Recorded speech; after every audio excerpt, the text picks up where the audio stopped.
நாம் இன்றைக்கி pattern stitch தான் பார்க்க போகிறோம். அதுக்கு நான் வந்து திலகம் ஷேப்பில் வந்து ட்ரா பண்ணிவிட்டு அதில் வந்து ஸ்ட்ரைட் லைன் வந்து கொடுத்துருக்கேன். ஃபஸ்ட் நம்ம வந்து அவுட்லைனாக வந்து செயின் ஸ்டிச்சிங் வந்து கொடுத்துக்கலாம். அது நான் வந்து சில்க் த்ரெட் டபுள் த்ரெட்டாக எடுத்து செயின் ஸ்டிச்சிங் வந்து கொடுத்து நாட் போட்டு முடிச்சிட்டேன்.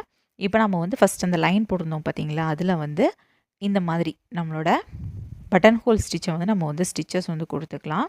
ஃபஸ்ட் வந்து அந்த த்ரெட்டுக்கு உள்பக்கத்துலேருந்து த்ரெட் எடுத்துகிட்டு இந்த மாதிரி மேலே வந்து ஸ்டிச்சஸ் கொடுத்துட்டு அந்த பட்டன் ஹோலுக்கு இழுக்கிற மாதிரி கீழ்ப்பக்கமாக இழுத்துக்கணும். ஃபஸ்ட்டு ஸ்டிச் பண்ண ஸ்டிச்சிங்க்கு சென்டரில் வர மாதிரி இந்த மாதிரி இழுத்து எடுத்துக்கோங்க. சரிங்களா? முடிக்கும் போதும் நம்ம ஃபஸ்ட்டு இந்த பக்க த்ரெட்லேருந்து நம்ம ஸ்டார்ட் பண்ணுறோம். அதே மாதிரி அந்த சைடு நம்ம வந்து செயின் ஸ்டிச்சிங் போட்டிருக்க அந்த த்ரெட்டுக்கு உள்ளாடி நாட் போட்டு நம்ம வந்து ஃபினிஷ் பண்ணணும். இந்த மாதிரி கண்டினியூஸாக ஃபுல்லாக நம்ம வந்து ஸ்டிச்சஸ் கொடுத்துக்கலாம். இதுதான் நம்மளோட பேட்டர்ன் ஸ்டிச்சு. சரிங்களா?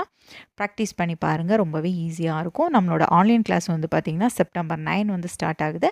கிளாஸில் ஜாயின் பண்ணணும்னு நினைக்கிறாங்க, ஸ்க்ரீனில் தெரிய நம்பருக்கு வாட்ஸ்அப் பண்ணுங்கள். தேங்க்யூ.